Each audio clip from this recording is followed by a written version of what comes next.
So hello and welcome back. I've been hearing you that some of you, not all of you, which is so weird, can have access to the data. They are the ones, some of you are limited to all seasons, and the point of this is you can actually use whatever we build. So, new API, folks.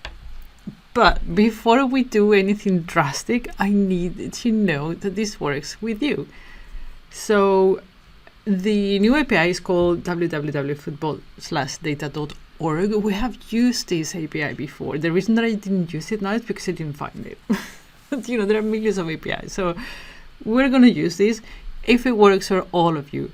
So you guys need to test it first, so I know if I should do something or not. So this is what we're going to do.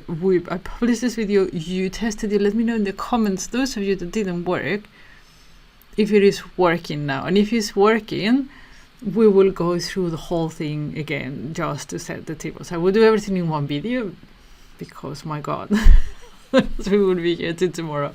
So how you work this out: football-data.org. You need to create an account. Once you create an account, the first page is going to be your API key.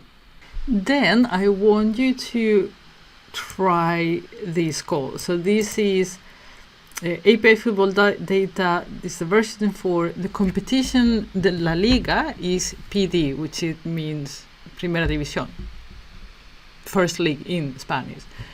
And the matches, and then season 2025.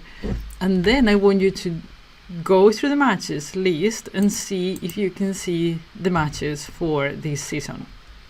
If you can, you let me know in the comments, and then on the next video I will actually show you. We will do the same thing. Why not? I mean, we're doing this for practicing to get data from APIs. So this is a new API, we'll do it, but I will do it in one video. So we will get the matches, the standings, and the teams. I've already tested and everything is working for me. I need to check that it works for you. And then if it works for you, we'll do that video, and then we will, finalize the report. So I will put all the details on the description box in the video, and let me know if everything works. And next week we will change the API if it's working for everybody. What a mess! What a mess! But this is what it is working with data. This is real life. Sometimes you go down a rabbit hole, it doesn't work, you need to change, and you just need to change and start over. So let's do it. Let's start over. Okay, so test it, let me know, and I will try to make a short video about something else just for those that are not following this, so they can get something from it. Okay, see you next week.